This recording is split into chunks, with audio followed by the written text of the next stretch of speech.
여러분 지난해 이야기한 토끼와 거북이 경주 이야기를 기억하십니까? 그런데 그 이야기 말고 토끼와 거북이 경주 이야기에 숨은 이야기가 또 하나 있습니다. 옛날에 토끼와 거북이가 살았습니다. 거북이는 모르고 있었지만 토끼는 거북이를 사랑했습니다. 토끼는 거북이가 너무 느리고 굼뜬 자신에 대해서 자책하며 살고 있는 모습에 가슴이 아팠습니다. 그래서 토끼는 어떻게 해서든지 거북이에게 자신감을 주고 싶었습니다. 그래서 거북이에게 경주를 하자고 하죠. 토끼가 그에 응하게 되었습니다. 거북이가 토끼에게 응하게 되었습니다. 토끼는 기뻤습니다. 경주가 시작됐습니다.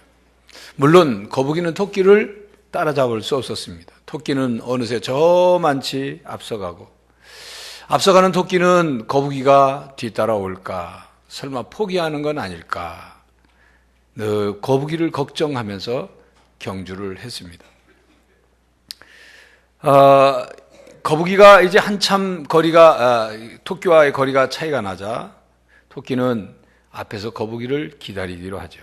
그리고 토끼는 길가에서 누워서 자는 척을 했습니다. 그 다음 결과는 아시죠? 거북이가 토끼를 이겼습니다. 잠든 척 누워있던 토끼는 이제 거북이가 그 토끼 자신을 이기게 돼서 자신감을 갖게 될 것을 생각하고 기쁨의 눈물을 흘렸습니다.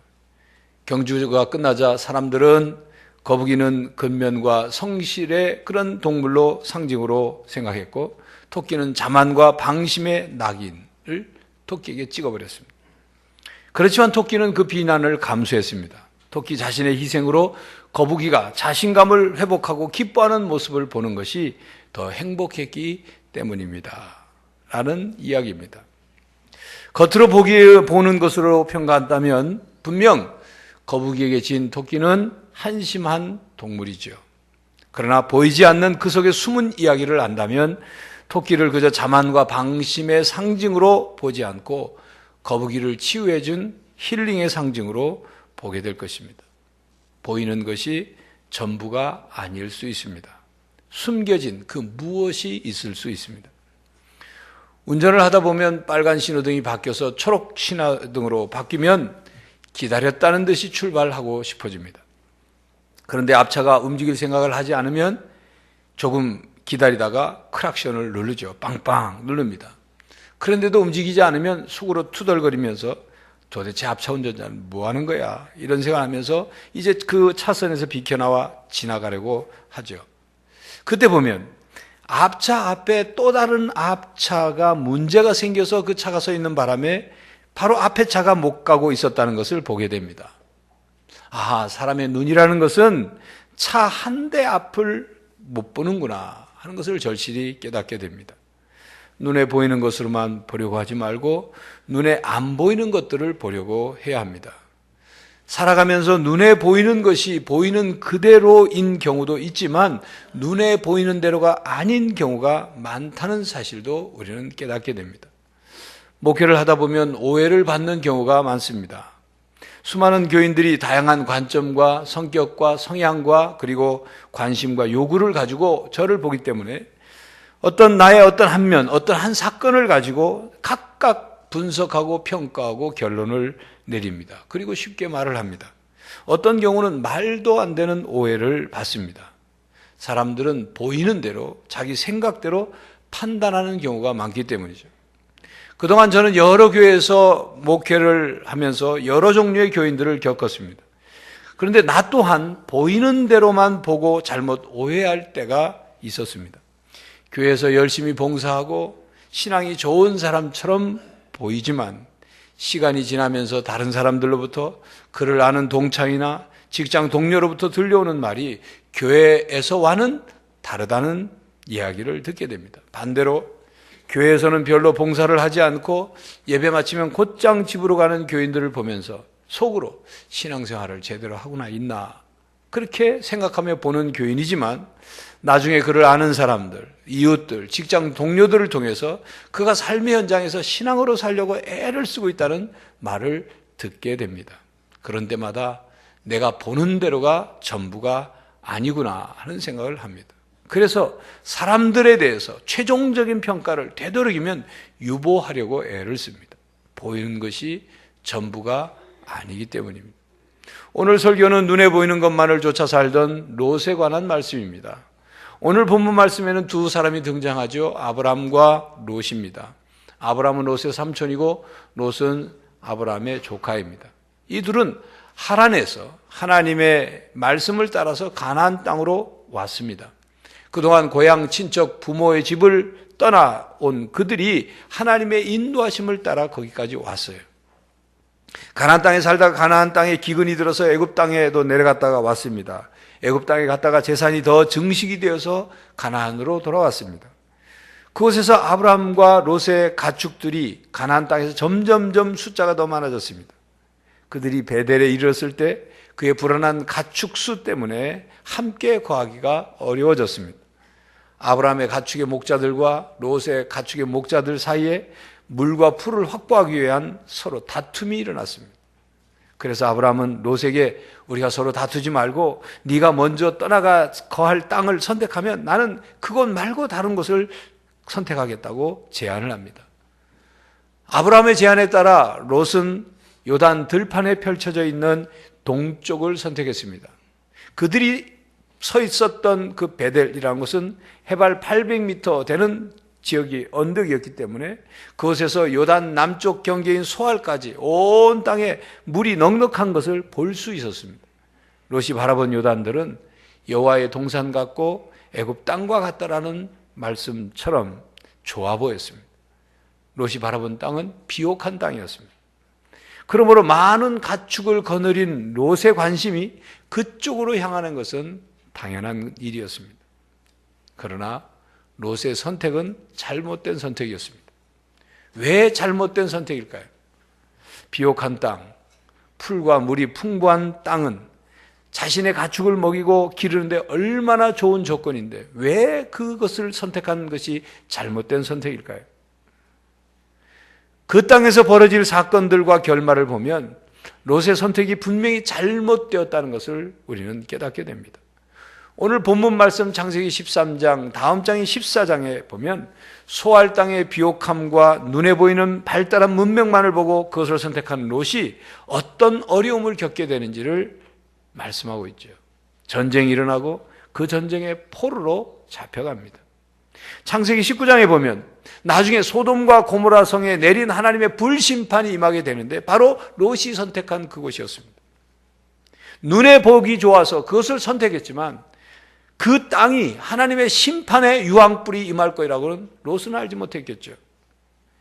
결국 그가 그렇게 지키고 싶었고 늘리고 싶었고 누리고 싶었던 재산, 재물, 가축들을 다 내려놓고 떠나야만 했던 하나님의 심판의 유황불로 인해서 그 모든 자기의 재산들이 다 연기와 재로 사라져 버리는 것을 보게 되는 뼈아픈 경험을 하게 되는 거죠.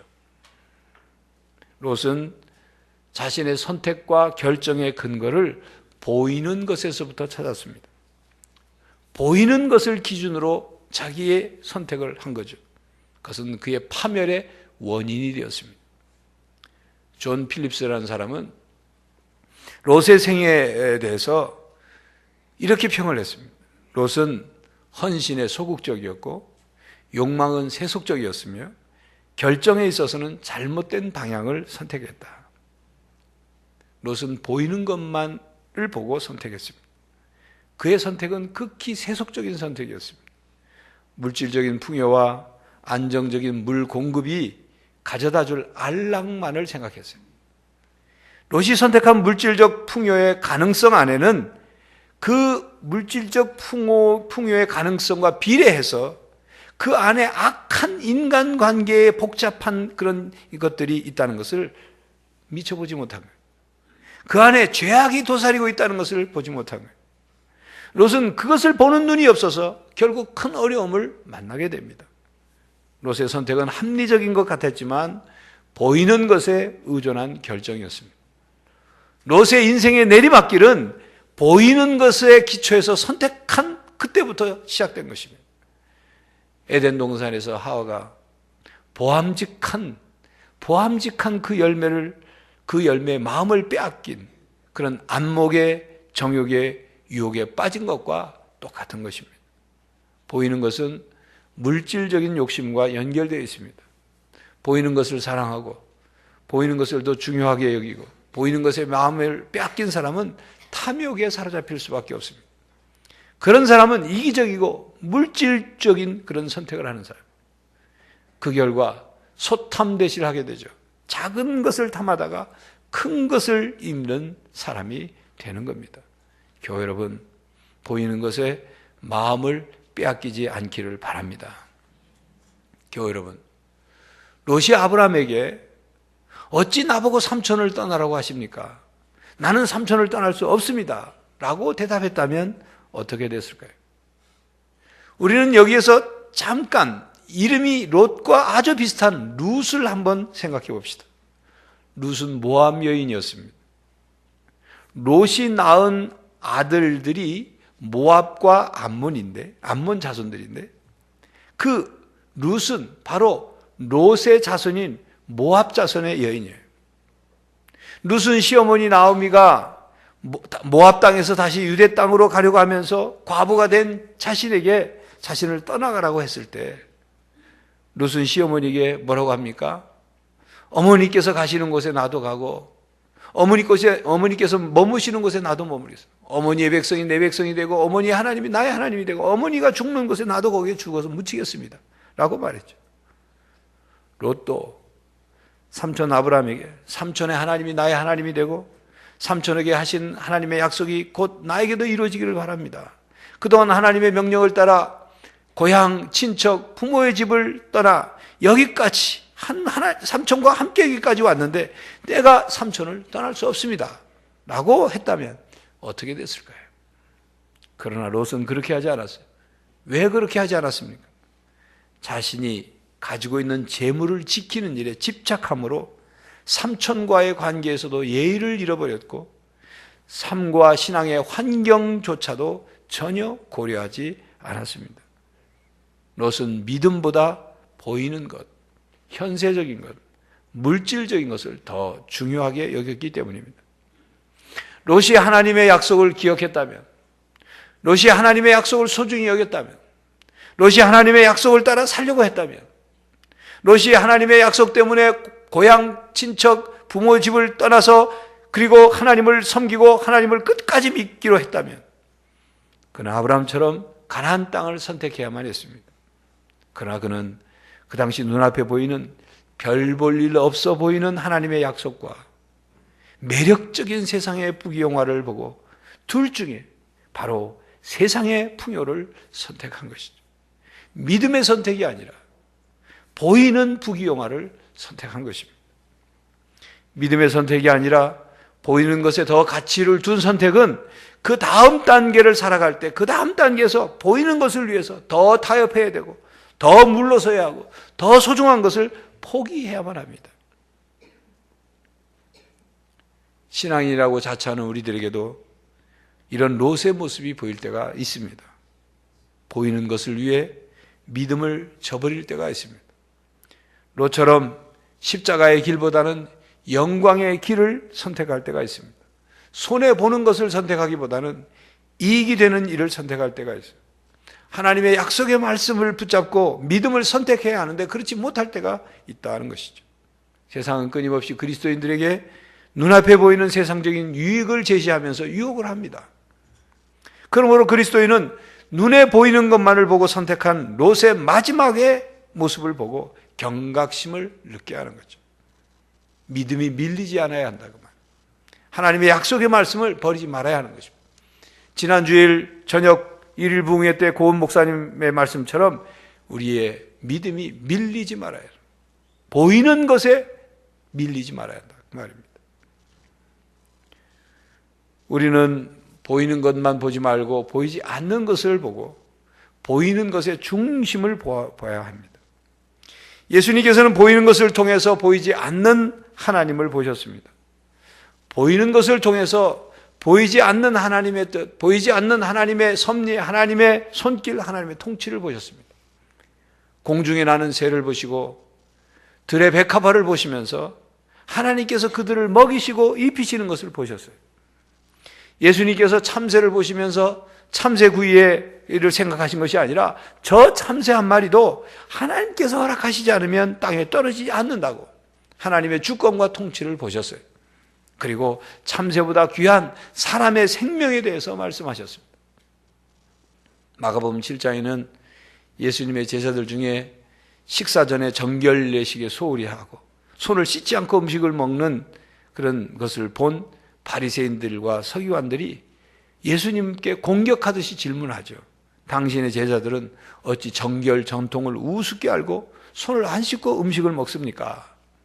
예수님께서 그들에게 이렇게 대답하셨습니다. 밖에서 너희 몸속으로 들어가는 것이 사람을 더럽히는 것이 아니라 사람에게서 나오는 것이 사람을 더럽게 한다. 그러면서 제자들에게 다시 설명해 주셨어요. 눈에 보이는 음식이 입으로 들어가 위를 거쳐 그리고 장을 지나 변기에 물과 함께 버려지는 것, 그것이 더러운 것이 아니고 너희 마음속에서 나오는 것들이 사람을 더럽히는 법이다.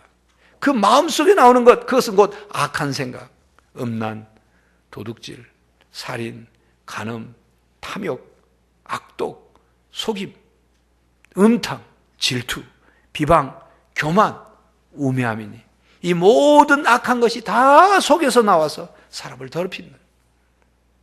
눈에 보이는 더러운 것보다 눈에 안 보이는 마음의 더러운 생각들이 더 더럽고 악한 것이라고 말씀을 하셨습니다.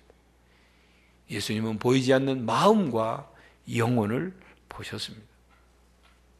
예수님께서는 보이는 것으로 사람을 판단하지 않으시고 보이지 않는 마음의 중심을 보셨습니다. 사람들에게 죄인으로 보이는 사람들, 장애를 입은 사람들, 병든 사람들, 버림받은 사람들을 보이는 대로 대하지 않으시고 그들의 마음의 중심을 보셨습니다. 그들의 영혼의 중심을 보셨어요. 그리고 그 중심에서 갈망하는 것이 무엇인가를 보셨어요. 그리고 그 중심의 소원대로, 그 중심의 믿음대로, 그 중심의 갈망대로 말씀을 주셨고 기적을 행하셨고 천국의 소망을 주셨습니다. 교회 여러분, 예수님처럼 보이지 않는 것을 볼 수 있기를 간절히 바랍니다.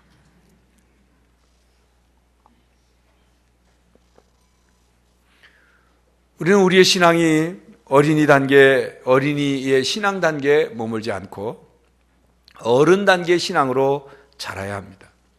그렇게 되기 위해서는 신앙에도 철이 들어야 돼요. 이것이 신앙 성숙입니다. 여러분, 우리가 철이 들면 보이는 것만 보지 않고 보이는 것 뒤에 숨겨져 있는 그런 보이지 않는 것을 보기 시작합니다. 어머니께서 짜장면을 시켜주시면서 어머니께서 자신은 짜장면을 안 좋아한다고 그런 말씀을 하실 때 철이 들기 전에는 정말 어머니가 짜장면을 안 좋아하시는 줄 알고 보이는 대로 듣는 대로 받아들이고 혼자만 먹죠. 그러나 철이 들고 나면 어머니께서 짜장면을 안 좋아하셔서 안 드신 것이 아니라는 것을 깨닫게 돼요. 그게 보이는 거예요. 어떤 아들은 어머니에게 회초리로 종아리를 맞으면서 눈물을 철철 흘립니다. 남들이 보면 그 아들은 어머니의 회초리가 아파서 우는 것으로 생각하겠죠. 그런데 그 아들의 눈물은 그런 눈물이 아니었습니다. 회초리가 예전처럼 아프지 않기 때문에 우는 눈물이었어요. 예전처럼 힘있게 내려치시지 못하는 어머니의 회초리를 맞으면서 이제는 회초리를 드시는 어머니가 젊은 우리 어머니가 아니라 이제는 나이가 드신 어머니가 됐구나 생각하며 흘리는 눈물이죠. 이게 철이 드는 거예요. 신앙에 철이 들기 시작할 때가 어느 때냐 하면 보이지 않는 것에 눈을 뜰 때입니다. 신앙이 어린아이와 같다는 말은 아직 보이지 않는 것에 눈이 떠지지 않는 상태를 말하는 거예요. 눈앞에 펼쳐진 상황만을 보고 좋아하고 괴로워하고 기뻐하고 슬퍼하는 그런 신앙.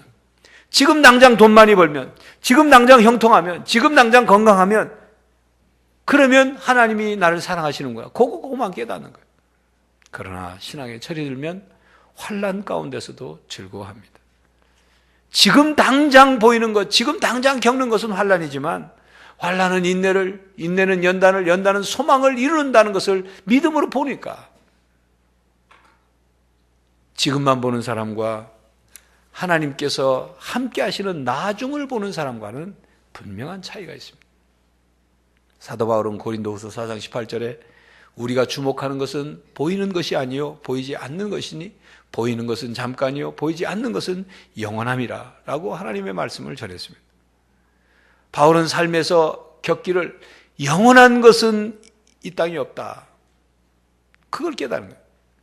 그래서 바울은 자신이 지금 견디고 있는 이 환난이 하나님 앞에서 누리게 될 그 영원한 영광에 비하면 극히 가벼운 고난이라는 것을 깨달은 거예요. 그래서 잠깐 지나가는 보이는 것, 그게 아니라 영원한 보이지 않는 영원한 것, 그것을 바라본 거예요. 여러분, 실제로 중요한 것, 영원하고 영구적인 것은 볼 수 있거나 만질 수 있거나 측량되는 것이 아닙니다. 사람은 오직 믿음의 눈으로만 보이지 않는 것을 볼 수 있어요. 그래서 사도 바울은 우리들에게 보이는 것으로가 아니라 믿음으로 살도록 권면하고 있죠. 우리 인생, 우리의 삶을 이렇게 표현한 글이 있습니다. 삶은 점수를 매길 수 있는 것이 아니다. 삶은 다른 사람들이 당신을 어떻게 생각하느냐에 대한 것도 아니고 네가 무엇을 좋아하는지, 어떤 운동을 즐기는지, 너의 구두 색깔이 무엇인지에 관한 것도 아니다. 너의 머리 스타일에 대한 것도 아니고 피부 색깔에 대한 것도 아니고 네가 어디에 살며 어느 학교를 나왔으며 학교 시절 성적이 어떠했는지 돈이나 옷에 대한 것도 아니다. 삶은 네가 몇 명의 친구를 가지고 있느냐에 대한 것도 아니고 네가 친구가 없어서 외톨이냐에 대한 것도 아니다. 사람들이 너를 쉽게 받아들이냐에 대한 것도 아니다. 삶은 네가 누구를 사랑하며 누구의 마음을 아프게 했느냐에 대한 것이다. 네가 자신을 어떻게 생각하느냐에 대한 것이다. 삶은 믿음과 행복과 사랑에 대한 것이다. 친구와의 우정을 저버리지 않는 것이고 마음속의 미움을 사랑으로 바꾸는 것이고 질투를 피하고 무지를 극복하고 자신감을 얻는 것에 대한 것이다. 삶은 네가 무슨 말을 했으며 어떤 뜻으로 그 말을 했느냐에 대한 것이다. 삶은 어느 한 사람이 무엇을 가지고 있느냐에 대한 것이 아니라 그 사람이 어떤 사람이냐에 대한 것이다. 그렇습니다. 우리의 삶은 보이는 것보다 보이지 않는 것이 더 중요하고 보이지 않는 것이 우리의 삶의 가치를 가져다 줍니다. 미국 일리노이주 주립대학 심리학과 교수인 에드 다이너는 월드폴이라는 세계 여론조사기관을 통해서 세계 소득 상위 42가지의 나라를 대상으로 행복지수를 조사했습니다. 당연히 우리나라도 들어갔죠. 그 결과 우리나라는 행복지수 40개국 중에 39위를 했습니다. 그들의 분석에 의하면 한국인이 행복을 느끼지 못하는 원인은 두 가지가 있다고 말합니다. 첫째는 돈을 중요시하기 때문이고 둘째는 다른 사람과의 비교의식 때문이라고 지적을 했습니다. 한국 사람은 자신이 좋아하는 직업을 선택하는 데 있어서 자신이 좋아하는 직업을 선택하는 것이 아니라 돈을 많이 받는 돈의 액수를 보고서 직업을 선택하기 때문에 삶의 만족도가 떨어져서 행복을 못 느낀다는 것이죠. 또한 한국 사람들은 만족할 만한 상황과 여건임에도 불구하고 끊임없이 다른 사람과 비교하고 경쟁하기 때문에 마음의 평안과 행복을 느끼지 못한다는 것입니다. 아주 정확한 분석이에요. 이렇게 눈에 보이는 것에만 우리가 마음을 두면 마음의 중심이 흔들리게 됩니다. 마음의 중심이 흔들리면 그 다음은 반드시 쓰러지게 돼 있어요. 끊임없이 다른 사람과 비교하면서 살아가고 있는데 누가 그 비교를 감당할 수 있겠어요? 그 마음에 어찌 행복이 머무를 수 있느냐 그 말이에요. 돈 비교하고 외모 비교하고 학벌 비교하고 집 크기 비교하고 자가용 종류 비교하고 하고 다니는 모습 비교하고 심지어는 교회 안에서 직분 비교하고 인기 비교하고 그러니 행복할 수가 없는 거죠. 신앙의 본질에서 벗어나서 엉뚱한 것으로 신앙을 채우려고 하니 어찌 그 영혼이 평안하고 안식을 누릴 수가 있어요? 어찌 그 영혼이 만족을 얻겠습니까? 영혼의 목마름이 정수기 앞에서 서성거린다고 해결됩니까? 영혼의 굶주림이 뷔페 식당에 간다고 채워집니까? 영혼의 평안과 안식이 값비싼 침대에 눕는다고 그것이 얻어집니까? 아니죠. 보이지 않는 것을 더 중요하게 여기고 보이지 않는 것을 위해서 사는 사람은 보이는 것으로 비교하며 살지 않습니다. 보이지 않는 것에 눈을 뜨지 못한 사람은 자꾸만 사람들이 나를 어떻게 보느냐 거기에만 신경을 곤두세우고 있어요. 그러나 보이지 않는 것을 더 중요하게 여기는 신앙인은 사람에게 어떻게 보이느냐 그것보다 하나님이 나를 어떻게 보시느냐 거기에 초점을 맞추죠. 그렇기 때문에 보이기 위해서 봉사하지 않습니다. 보이기 위해서 작은 사람들을 향해 관심 갖고 그들의 사랑을 베풀지 않아요. 보이기 위해서 살지 않아요. 사람들이 알아주든 안 알아주든 오직 하나님께 초점이 맞춰져 있어요. 보이는 것은 잠깐이고 보이지 않는 것은 영원하다는 성경 말씀을 가슴속에 새기고 사는 신앙인에게는 지금보다 나중이 더 중요합니다. 이 세상보다 저 세상이 더 중요해요. 천국의 마음을 두고 사는 거죠.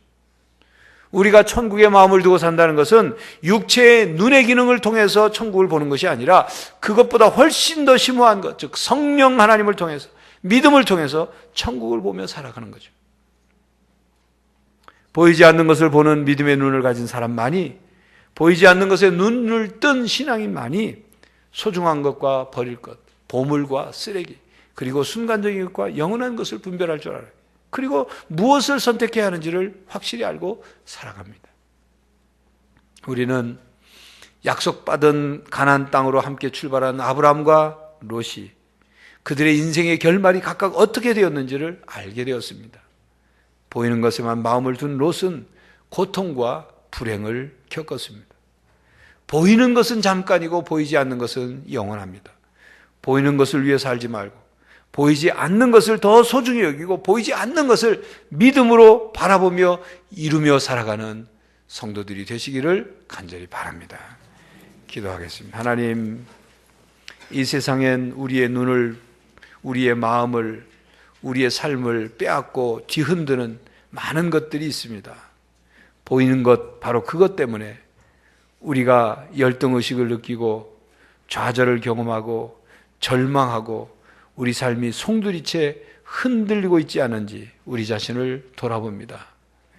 보이는 것은 잠깐이고 보이지 않는 영원한 것, 신령한 것을 더 소중히 여기며 그것을 붙잡고 그것을 선택하고 살아가는 성도들이 되게 하여 주시옵소서. 세상 속에 살아가면서 이것저것 때문에 흔들리고 어려워질 때마다 성령 하나님 우리의 마음속에 오셔서 우리의 마음의 중심을 바로잡아 주시옵시고 언제나 보이지 않는 것, 신령한 것, 하나님이 원하시는 고귀한 그 뜻을 위하여 살아가는 성도들이 되게 하여 주시옵소서. 예수 그리스도의 이름으로 기도하옵나이다. 아멘.